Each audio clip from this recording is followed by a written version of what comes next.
Thank you all for coming tonight. My name is Sarah, and I'm the Adult Services Librarian here in McFarland. And we are very honored to have Chad Lewis with us tonight. He is a researcher, author, lecturer, and I've heard amazing things about what he talks about and his book. So, Chad, thank you so much for coming. The floor is yours. Oh, thank you. Well, hello and welcome, everyone. First of all, I'd like to thank the staff for having me here this evening. But just as important, all of you who were brave enough to show up to talk about Wisconsin's gangster history here in the comfort of the public library or wherever you're watching this from on the live stream. As you heard, my name's Chad Lewis. I'll be your presenter for this program. And although my background is actually in the field of psychology, I've spent the last 30 years traveling the world in search of the strange and unusual. Everything from weird roadside attractions to odd places, some unique people, strange folklore, histories, anomaly, you name it. If it's just a little offbeat and odd, I've traveled the world in search of it. They also have a Paradise, Michigan. You can pick which one you want to go to. But it wasn't until the early 2000s when I was up in the Northwoods of the state working on a book about Wisconsin ghosts. My car got a flat tire, so I got out and repaired the tire, worked up a nice little thirst. I looked over and there was a lodge right in front of me. So I thought I'd drop in and grab a can of pop. Well, lo and behold, that place was called Little Bohemia. I didn't know it at the time, but it seemed as though fate had stepped in and provided me a little detour from things that go bump in the night to things that will bump you off. And that eventually became the book and the program you're going to see this evening.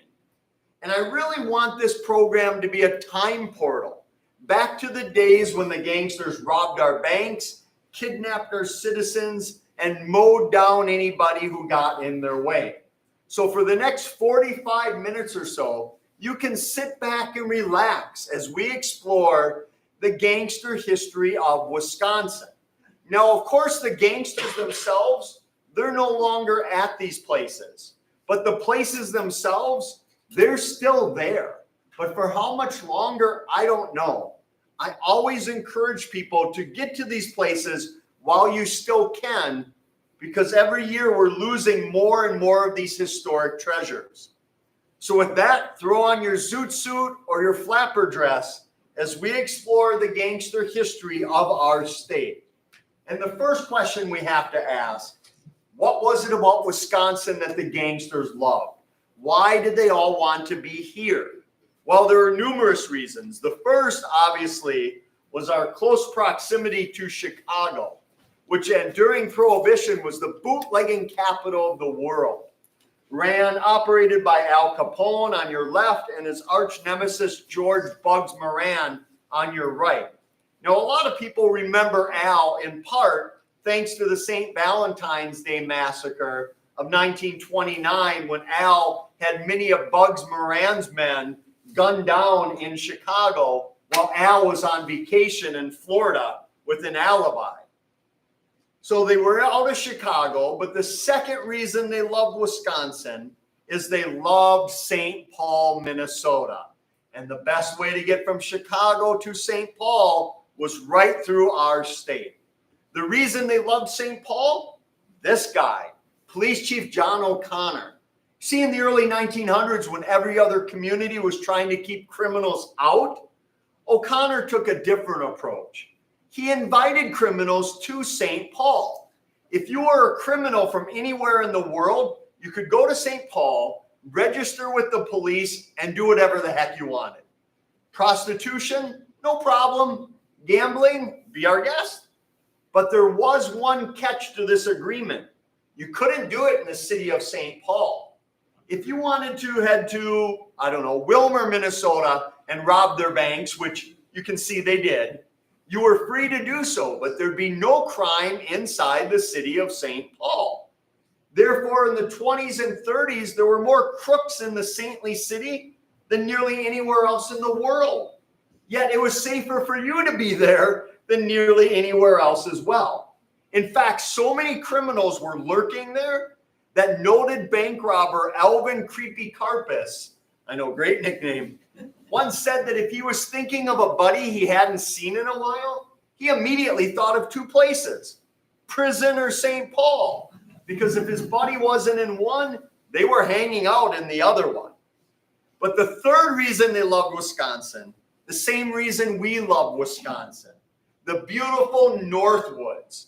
When the heat was too much literally down in Chicago, they would go up to the seclusion of the Northwoods and relax in the comfort and safety of our great Northwoods.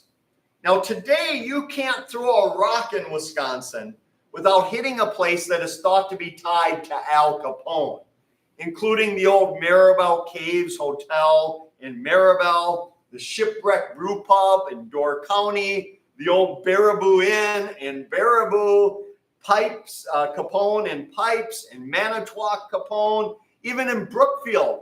They claim that Al used to live in this house right in town. And if you're looking for it, it's easy to find. Just look for Capone Court and you'll see it right away. But one place we do know that Al actually was at was the aptly named hideout near Couturier, not far from Hayward. This is where Al had a nice resort constructed for him to come up and spend his weekends in luxury with all of his colleagues. They would go out hunting and fishing. A lot of people didn't realize that Al and his brother Ralph Bottles Capone, they were avid outdoorsmen, as most men of that era were. So they'd like to come up and relax in the comfort of the Northwoods. But for Al, security was his number one concern, which is why he had towers on the property. 24 hours a day, he'd have his men up in the towers with their Tommy guns, watching the entrances and exits, meaning that if you tried showing up to Al's unannounced or uninvited, you'd probably get a very unwelcome response while going there. Some of you might remember touring this place. For years, it operated as a roadside attraction that you could pay to tour. Those who did were often at first confused by what this building was used for. But when they got closer, they realized this is where Al did a lot of his negotiating with his competitors. He would bring them up north, throw them in jail. If they did not see his way of doing business, they often ended up at the bottom of the lake out back, where he had spirits flown in from Canada. Unfortunately, the place went bankrupt. It was put on the auction block. The Le Couturier tribe bought it, which is fitting since Al bought it from the Le Couturier tribe back in the 20s as well. Without a doubt, the deadliest gangsters ever to set foot in Wisconsin was this gang, the Barker Karpis gang, made up of Alvin Creepy Karpis, remember prisoner St. Paul, and whatever Barker boys happened to be out of prison at the time. What Karpis was doing with the Barkers, I have no idea. He was thought to be one of the most intelligent gangsters of all time. So why he was chumming with the Barkers, who let's just say were not the most intelligent, I don't know, maybe that's why they loved one another. But before we talk about the gang, we have to address the legend of their mother, Ma Barker. A lot of you are probably familiar with the legend of Ma, and it goes something like this. Ma was a mastermind, gun-toting criminal who took her young, innocent boys off on a life of crime, turning them into killers and bank robbers. Well, nothing could be further from the truth. We know Ma traveled with her boys. She had to have known they were criminals, but she had no active role in the participation or planning of any of the crimes. We're going to catch up with Ma a little bit later in the program down in Florida, and you'll see how the legend of Ma began. But where she lacked in her criminal intent, her kids more than made up for it. Now, you might remember this was the gang that kidnapped William Ham in 1933. He was the heir to the Ham's brewing fortune. They kept him for a $100,000 ransom. quite a sum of money back then. They treated him pretty well. They fed him. They even brought him beer. It wasn't hams. They didn't want to torture the poor guy. He said he couldn't tell the difference anyway. 6 months later, they took Edward Bremer from the Bremer banking fortune. They got a $200,000 ransom out of him. This allowed them to have safe houses, welcome, all over the Midwest, like the one on South Robert Street in St. Paul that is still there to this day. They were renting this out from the landlady next door. They were renting it out under the guise of being musicians traveling with their senior mother. But the landlady, she had a son who worked at a speakeasy. And one night it was pretty slow. He happened to be flipping through an old detective magazine when all of a sudden he came across a wanted poster for those musicians living next to his mother. He immediately went down to the police, said the Barker Carpus gang's living next to my mother. They put him in a back room and said, "You're going to be a hero. We'll take care of this with one phone call." Unfortunately, he ran into Big Tom Brown, perhaps the most corrupt police officer in Midwest history. But even though he was corrupt, he was a man of his word. He said he'd take care of it with one phone call, and he did. Anyone want to guess who he called? The Barker Carpus gang. He said, "The feds are going to raid your place. Get the heck out of there." Now, they had no idea it was this wanted poster that had done them in. They thought it was Ma's boyfriend, Mr. Dunlop. He was an alcoholic, and when he became intoxicated, he would brag about the exploits of the gang. So they thought he was too hot even for St. Paul. They had to get him out of there. Why not take him on a nice little vacation to Wisconsin? Well, this wasn't the type of vacation you'd want to go on, because this was one of the vacations that you didn't come back from. They brought him up near Siren in the Webster area of Wisconsin to a place called Fremstead Lake here. They shot him several times, dumped his naked body on the side of the lake, and threw money on it to make it look like a mob hit.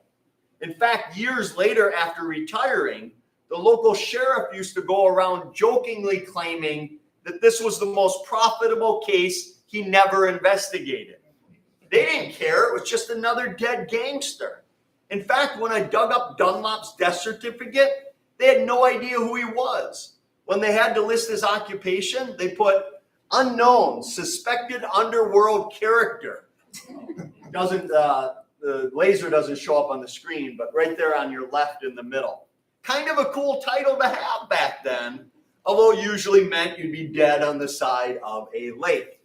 But when the gangsters weren't robbing our banks or kidnapping us, they liked to relax at all the speakeasies throughout Wisconsin. If you forgot, speakeasies during Prohibition were places where you could go and illegally dance, drink, gamble. They had ladies of the night working at these places, and we had them all over Wisconsin. In fact, we had so many that I think here in Wisconsin, Prohibition was more of a suggestion than it was a law, because they were littering out throughout the whole state. And one of their favorite places was up near Minocqua and Woodruff, a place called Ma Bailey's House of Ill Repute. Actually, they just called it Ma's back then. What would happen is the gangsters would make their way into Minocqua, spend their night gambling and eating at places like the Belle Isle. Then they might get a little nightcap at the Norwood Pines Supper Club, which is still there, a classic Wisconsin supper club. And then when they were finished, they'd go out to Ma's sprawling estate. In the 1920s, this was a risque place. Outside of being a brothel, it had nude murals on the walls, a place you wouldn't want to be caught at, which is exactly our next story, because Ma's did not shut down until almost 1950. You might be saying to yourself, how in the heck could a brothel in Wisconsin operate until 1950? Well, this next story may illustrate that. Two young men were coming home from a Rhinelander road trip. They decided to stop into Ma's to see what all the fuss was about. But when they got in, they said, "We better get out of here. If we get caught out here, we're going to be in trouble, because when they walked in, there was an X-rated movie being shown in the establishment. But then the lights came on, they relaxed, had a couple beers. The reason they relaxed is when the lights came on, they realized that the man running the projector was the town judge. Therefore, they never closed down Ma's because everyone who could close it down was out at Ma's. They finally got Ma the same way they got Al Capone. Tax evasion. They didn't care she was running a bordello in the Northwoods. They were upset they weren't getting a cut of that bordello. Over the years, they tried to make it a real business. It was a bar and a grill, a restaurant, and eventually it fell into private hands where it is today. But I do keep an eye on this property because every once in a while it does hit the market for sale. If you're looking to own a piece of Wisconsin's unique history, or maybe you're looking to start your own brothel, you might want to keep an eye on Ma Bailey's House of Ill Repute. Now, if you think today the media focuses a lot on crime, and they do, start digging through the old newspaper archives during Prohibition. You'd be amazed to see all the crime on every front page newspaper. Most of the criminals were terrible at it. They got caught right away. They had no business being in that line of work. But others seem to be born to be criminals, like our next gentleman, none other than John Dillinger, public enemy number one, perhaps the most infamous bank robber in America's history. Now, if you forgot Dillinger's story, he was a bank robber from 1933 until 1934. Most people, when they used to show these wanted posters in front of movies like trailers are shown today, people would stand up and start cheering for him like he was some sort of folk hero. They'd say, who cares if he's robbing the banks? The banks are stealing from me. They foreclosed on Grandma and Grandpa's farm. They took it away. So believe it or not, a lot of people were cheering for people like Dillinger. But regardless of what you make of him, when he came to Wisconsin, trouble seemed to follow him. First stop, Racine, November of 1933. Dillinger and his gang wanted to make a withdrawal from the American Bank and Trust. In fact, they wanted to take every penny the bank had. So on the day of the robbery, they pulled around back, which it looks like this today. And their game plan was to leave the car running with their getaway driver, Russell Clark, in the back of the building. But this meant that they'd have to rob the bank, run all the way around the block to get to their escape vehicle. There was a small back door, but whether they didn't know this or they didn't care, maybe they were bored with their lives even though they were bank robbers, they went through with their first plan. So Russell Clark stays with the car. Meanwhile, Dillinger and his gang, which at the time was made up of Harry Pierpont, Three-Finger Jack John Red Hamilton, and Charles Makeley. Makeley, a dangerous man, was the first one in. He went right up to the teller who was busy counting out change, and he said, "This is a stick-up, give us your money." The teller thought he was joking. He didn't even look up. He said, "Next window, please." Makeley shot him in the shoulder. That got his attention, but it also triggered the alarms, and the police raced to the building. Well, not exactly. Back then, false alarms were so common at banks that the police took their time getting there. When they got there, they were taken hostage as well. They took the security guard and a bank employee. Normally, they liked taking young female tellers with them as shields, and they did. They took one as well. They would make them ride on the running board so the police wouldn't shoot them on their way out. So they gathered up the hostages, and Makeley said, "Let's show these Wisconsin people how we do things," because a crowd was kind of gathering outside the bank to see what the fuss was about.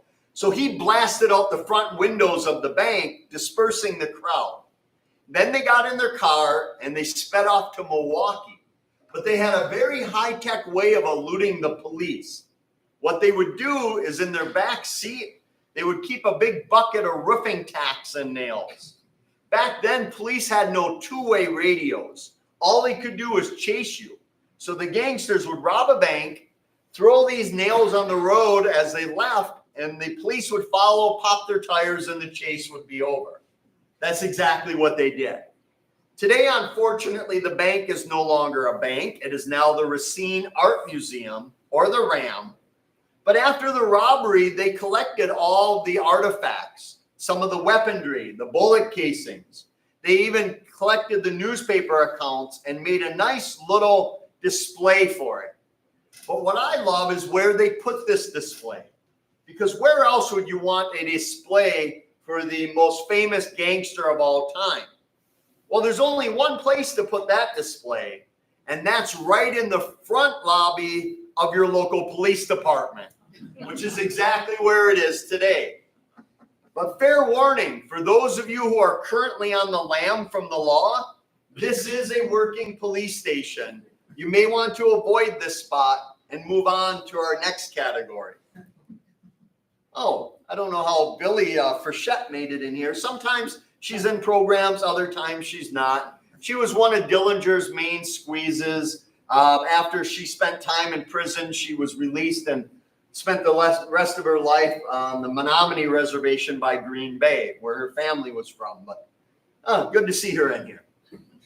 Babyface Nelson, out of all the gangsters I researched, I had the most fun and the most trouble with this young man. Lester Gillis, but better known as George Babyface Nelson. I had the most trouble with him because you never knew what side of Babyface was going to show up. On the one hand, those who knew him said he was a polite, well-mannered, jovial young man. He was also perhaps the best connected gangster of all time. If you needed a weapon, a safe house, or an introduction to a fellow crook, he could do it all. And at a time when all these gangsters had numerous mistresses, the Malls as they were called, Babyface was said to be very devoted to his wife Helen and their two young children. But before you start thinking of Babyface as some type of angel, remember I said there was a flip side to him.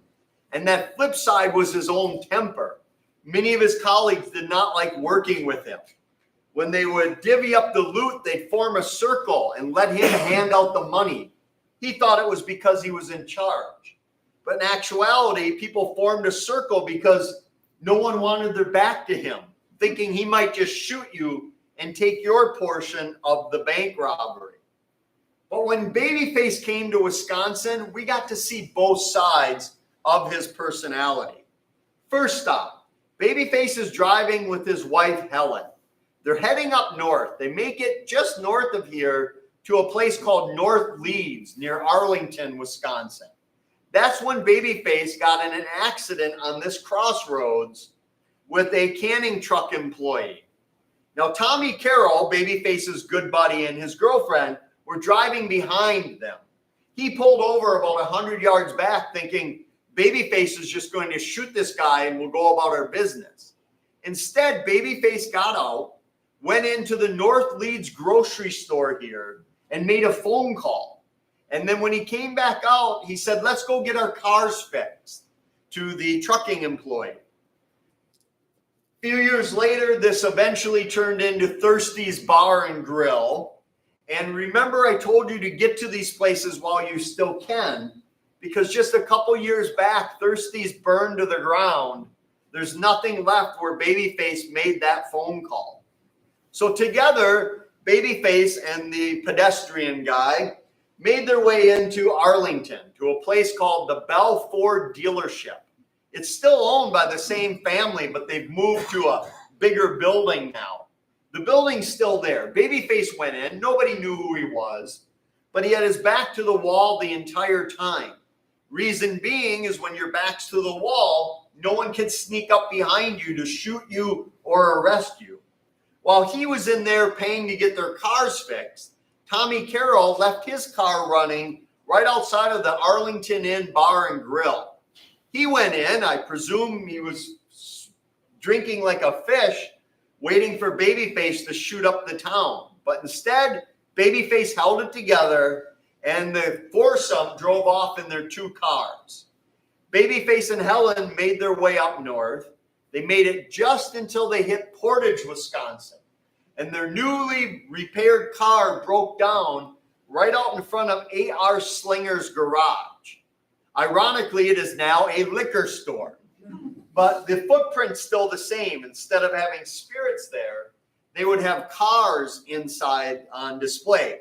Babyface left his car to get fixed and said, "I'll be back to get it." He never would. The FBI would pick it up. Instead, he just hopped in with his buddy, and the two couples drove up north to Manitowish Waters, Wisconsin, Little Bohemia, where my car popped that tire. Now, it was April of 1934, which meant it was completely empty up there, dead. It wasn't filled with Chicago tourists like it is today. So the owners were very excited when a group of men pulled in, wanting to rent the place for the entire weekend. Money was no object. In fact, the owners said the men were throwing around money as though they had just robbed a bank.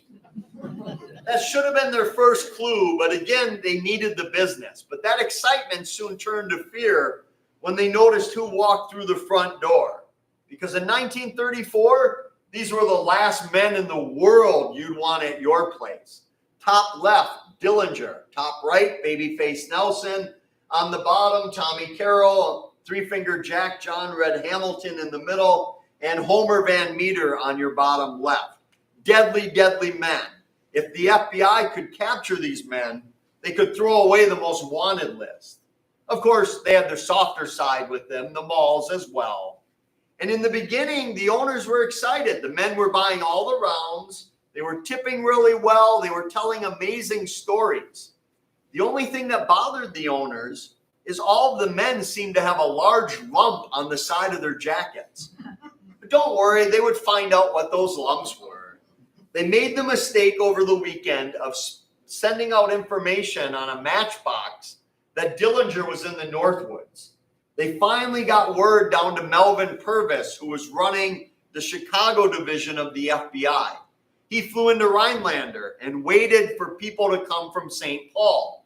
They were parked out at Voss's Birchwood Lodge, which is just south of Little Bohemia. Their game plan was to wait for Dillinger. But the problem was they got word that instead of leaving the next morning as planned, Dillinger was about to leave at any moment at Little Bohemia. He had an uncanny knack of knowing when things weren't quite right. So they showed up and they were hoping just to shoot Dillinger. But then when they got there a little after 9 p.m., 3 local men working for the CCC were going out to their car to go back after drinking and eating all night there. The feds panicked. They thought it was Dillinger. They opened fire on that car of CCC workers, killing one of them, injuring the other 2. Well, now all hell broke loose at Little Bohemia. Babyface, who had been staying at the side cabin because nobody wanted him in the main building, could have easily snuck into the woods undetected. But instead, he came out guns blazing, shooting at them, and then he ran into the woods. We'll catch up with him in a moment. Because by Babyface shooting back, it allowed Dillinger and his men inside the main lodge to avoid all of the bullets that were being shot into the building, the front of the building. It also allowed them to escape. Their elaborate escape plan was this. They simply crawled out the back window.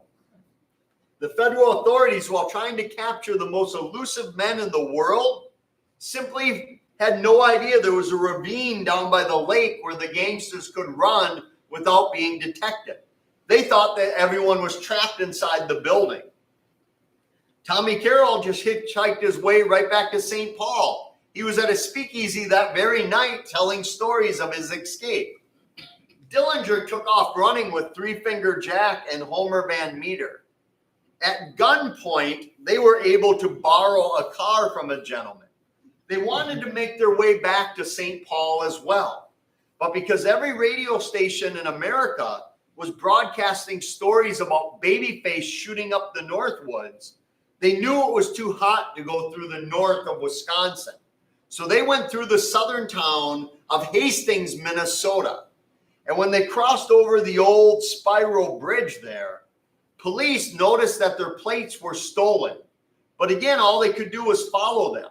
So that's what they did. For over 20 miles, they had a gun battle with the Dillinger gang. Finally, Homer Van Meter swerved the car off the road and got away. Later, they found the abandoned vehicle from the gangsters. Now, judging by the amount of blood you see photographed here, they believed that whoever was sitting in the front passenger seat would probably die from the gunfight. And they were right. Three Finger Jack, John Red Hamilton, did die. But they didn't know that. It took them a year to find his body. They thought he was still alive the entire time. Back at Little Bohemia, Babyface should have had the easiest way out, but he had the hardest escape. He stole a car, and then he drove it, and it broke down. So he saw a bunch of men sitting outside at a resort, and he pulls up to them, and he wants to buy a car or steal one from them. But as he's there, another vehicle pulls up with a couple FBI agents and some local police officers. Now, they have no idea in the darkness who's local, who's not. They're trying to recruit men to go back and fight at Little Bohemia. That's where Babyface walked up to them. According to folklore, he said, "I know you're wearing vests, so I'm going to give it to you both high and low." In actuality, he probably just started shooting them without warning. When he realized they were in no condition to fire back, he kicked them out of the car and drove off in their vehicle. Unfortunately, later, a few hours later, one of the FBI agents in that vehicle would lose his life in the gunfight. The local sheriff's deputy spent several months in the local hospital, but he did survive. Babyface drove the car for a bit, and it broke down again. So then he thought, forget it. He started walking 20 miles in the pitch black darkness through the forest until he came to a little peninsula near Lac de Flambeau. That's when he encountered Ollie Catfish and his family. He stayed with them for several nights, basically holding them hostage, and then drove to Marshfield, Wisconsin, got a car, and drove to Chicago. Sometime in the 1940s or late 30s, they don't know exactly when, Dillman's Lodge, which is a resort that sits right across the lake from Lac de Flambeau, they purchased that cabin Babyface spent the night in.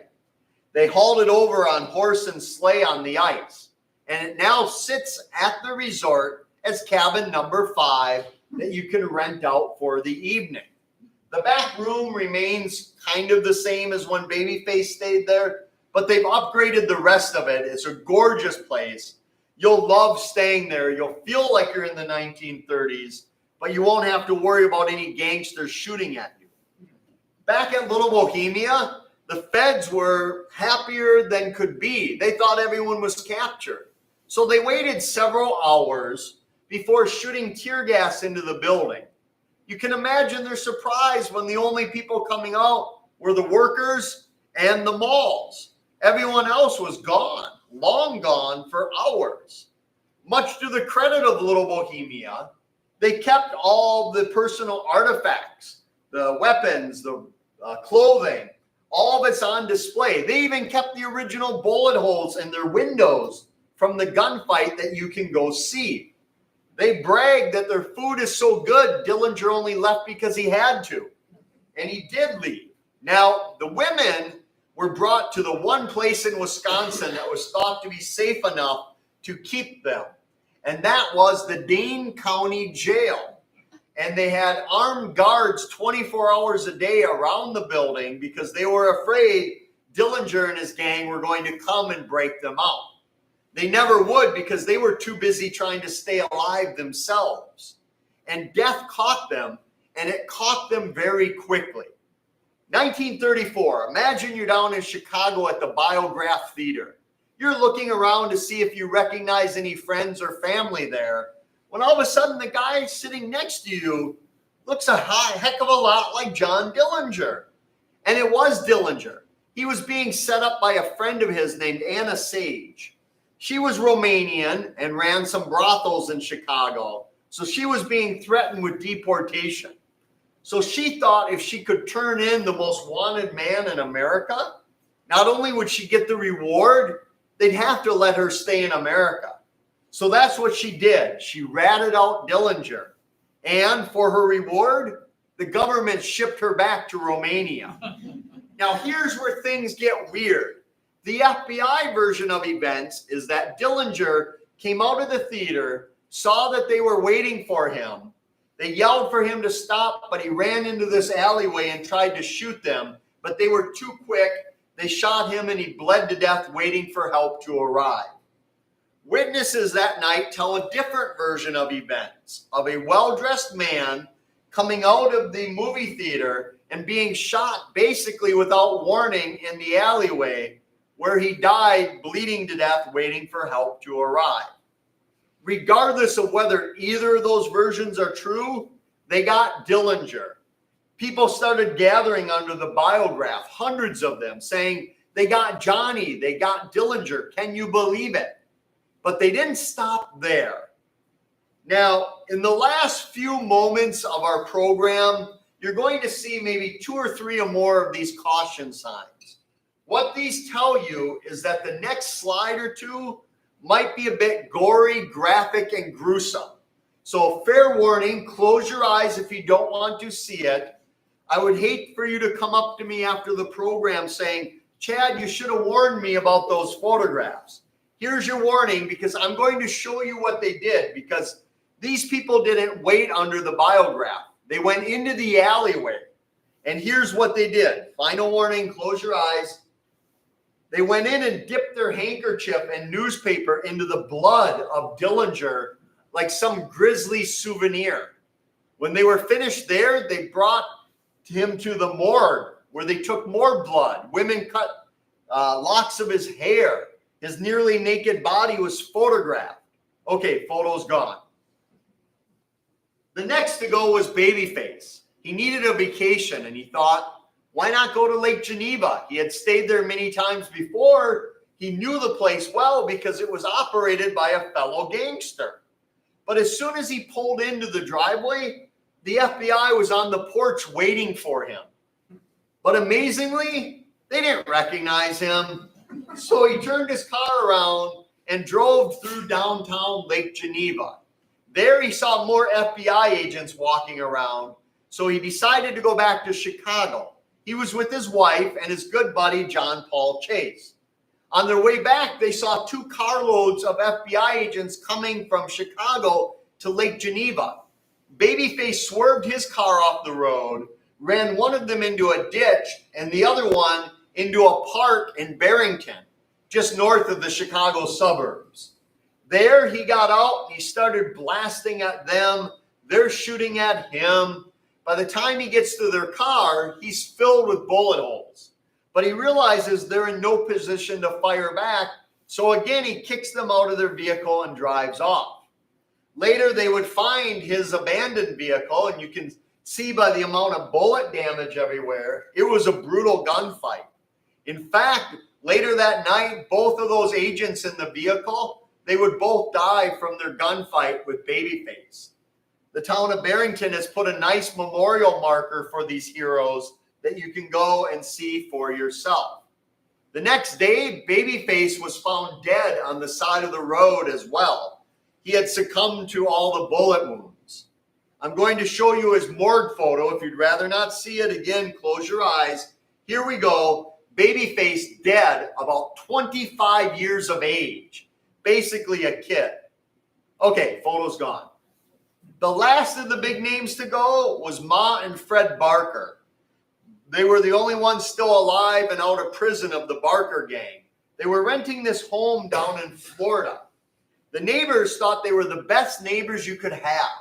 They didn't know they were gangsters, but they would give rides in their fancy automobiles and hand out coins to all the neighbor kids.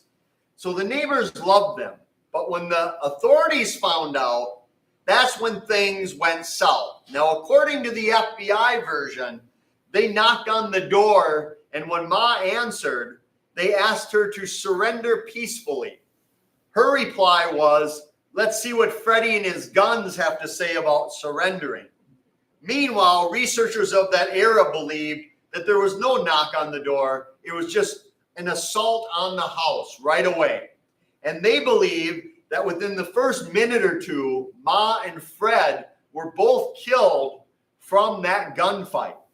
But for the next several hours, every time the wind blew a curtain or a screen door, the government shot up the house thinking it was the Barker gang. It went on so long, neighbors started putting lawn chairs out front, watching it like it was some reality TV show. Eventually, after many hours of no gunfire coming from inside the house, the government finally garnered the courage to force the Barkers' hired maintenance man in to see what was going on. And that's when they discovered Ma was dead, unarmed, and a senior with mild at best intelligence. And they thought maybe the general public would not like us going around shooting unarmed senior citizens. So they concocted the story that Ma was a mastermind criminal, public enemy number one. Once the story spread, those who knew Ma best told the media that that woman couldn't plan breakfast, much less a bank robbery. They said she liked to spend her time doing jigsaw puzzles and listening to what they called hillbilly music instead. But that's how Ma died. That's how the legend began.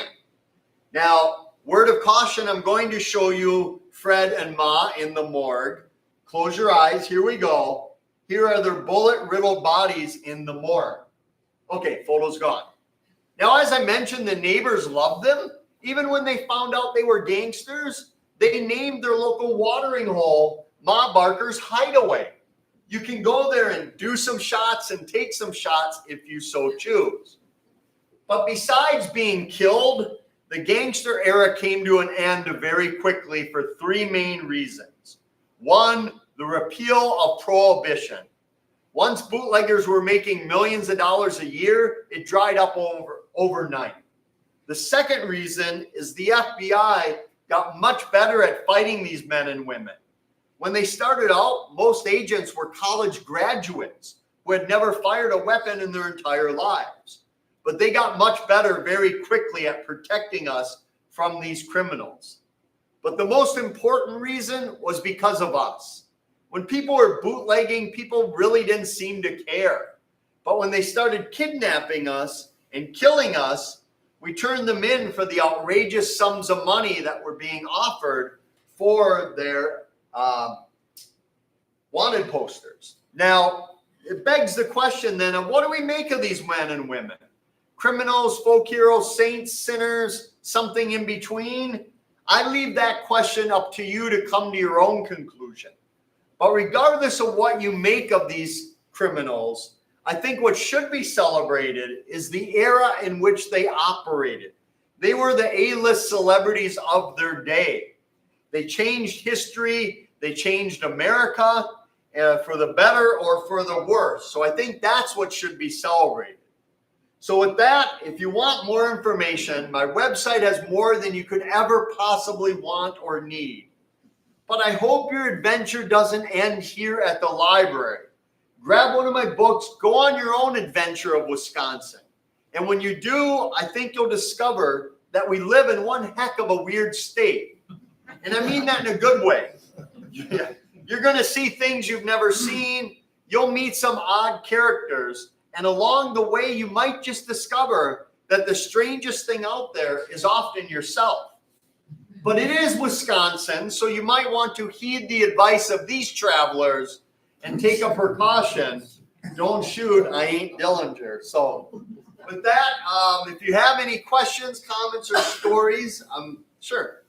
I hear, what about some in Madison area? In Monona, you hear about the Wonder Bar? Yes. And there was one in Monona too. Yeah, so the Wonder Bar, which who knows what's going to happen to it. Hopefully they'll save it. I don't know. I haven't followed up on that. But one of the stories when I was there was that one of the gangsters is buried behind the fireplace. And that is thought to be haunted as well by that spirit. But if they do tear it down, perhaps they'll find that body. But yeah, that was a gangster hideout as well. And they would often invest. And the problem was, like Al bought property, Capone bought property in a lot of fake names and a lot of relatives' names, so it couldn't get taken away from him. But just to give you an idea how big of celebrities these men were, down in Chicago, they would set up a little tourist booth and they would sell tourists for a nickel or a dime a little manila envelope, and it would be stamped, a rare Dillinger photo. And tourists would eat it up, they'd buy it, they'd open it, there'd be nothing in there. So they'd go back and they'd say, hey, this one's empty. And the clerk would say, well, Dillinger must have got away from you too. Brilliant, I thought. Yes. When we lived in Alaska, I hired a guy whose wife's grandfather was Ralph Capone. Mm-hmm. And they lived in Hurley, Wisconsin. Yeah. And she told me that anytime somebody needed some money or help, Ralph would give it to him. Yeah, Ralph owned a bar in Mercer for a while too. Yeah. They tore it down to make something really cool, a parking lot. But yeah, Ralph was, I've talked to people who remember being as kids going into the bar with their parents. Yeah. Like, that's Ralph Capone. Yeah. You know, he was obviously older then and kind of retired out of it, out of the whole thing. But yeah, people still have fond memories of Ralph. You didn't say anything about Arkansas. Oh yeah, I've done this program for 2 hours before, and I still haven't touched on any of it. As you see with the book, it's just so much in here that there's just no way to put it all in. But that leaves you with a nice jumping off point. Yes. To the town or the names Two Lakes Restaurant in Almond and Phillips, Wisconsin. Oh, well, Phelps was a big place, yeah, but that one doesn't ring a bell. Do you have a story about it? No, I'm just wondering if you did. Okay. The problem with this is that I had so much trouble. I would go to some of these places with some newspaper clippings or historical documents and hoping that I'd get in there and they'd say, oh yeah, here's everything we have. And most of the time they had no idea what I was talking about. And even worse, some of them could care less. And I felt that was really strange. So it was really hard because even the FBI files that they compiled on these guys were missing a lot of holes. So some of it's speculation, but unless there was a big event, we can assume they probably were at a lot of places, but we don't know for sure because they weren't very great at keeping notes about their crimes. And often bribery with the police and politicians, skidded a lot of that off. So a lot of it was very difficult digging. You had to go there firsthand. And for me, the hardest part was going to these places. Like, let's say you're at Little Bohemia and you're sitting at the bar and you're thinking, I'm right here. Dillinger was here. Baby, how cool is this? But in your mind, you have to tell yourself it wouldn't have been that great if you were the one they were shooting at back then. Because I hear from so many people who say grandma or grandpa owned a restaurant, a gas station. These gangsters showed up and bought $1 or $2 in groceries and gave a 20, 50, 100 and said, keep it. They were great guys. And they might have been until you got in their way, and then they'd shoot you without thinking twice. So there's a legend that they buried $100,000 at Little Bohemia. But I don't believe that's true because most of them would have money belts and they would leave behind their wives, their weapons, their cars, God forbid, their mistresses. But they wouldn't leave behind money because they knew it could get them out of anything. In 1929, you could show up at a farmer's house in the country and give them $100 to drive you into town. They would have drove you to Florida for $100. So money got them out of a lot of stuff. But yeah, Phelps was a big place. Hurley was a big place, of course. Hayward.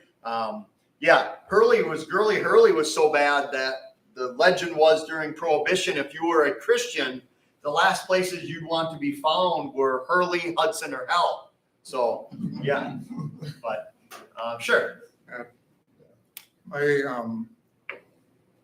My dad's brother, actually his half brother, was a town constable up at Spire Lake, and he's one that got shot by Babyface Nelson. Wow. Yeah, we go up there every 5 years. It was just the 90th anniversary in April. And my cousin has put together a really nice presentation on it. I'll share it with you afterwards. I got the newspaper article that summarizes it. But he was car bomb, FBI agent in the car was killed by Babyface Nelson. Yep. And my uncle was shot, and he shot 8 times. He was in the passenger seat of the car, fell out into a snowbank, which probably saved his life because they didn't find him for 3 hours. And he basically survived. Congress gave him $5,000 and he started a bar right up there. And Why not? he made a good living out of it before he came back to Racine and became a carpenter like his dad. But I'll share that with you. It's got a lot of good information in it. Thank you for sharing that. And that's half the fun, is because most people that ever saw these men and women, they're gone. Because you'd have to be, Dillinger was dead in 1934, so imagine the math there. But I did speak with a couple people. One actually saw Babyface. He was a young boy, saw him crash into that car near Arlington. And he remembered it when I spoke with him about 15 years ago. And it was still in his mind. So, yeah.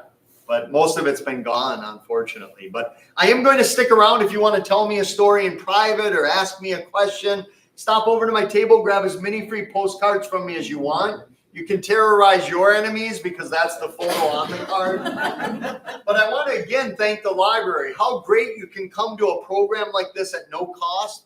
You can check out a wealth of information from the library, a real treasure for the community. So if you like programs like this one, let them know so you get more of these. If you didn't like tonight's program, let them know so you get fewer. But either way, they put a ton of work into getting me here tonight, and they should be applauded. And thank you all for coming.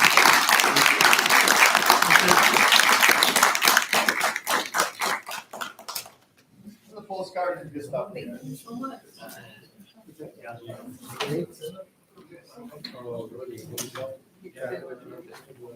Yeah.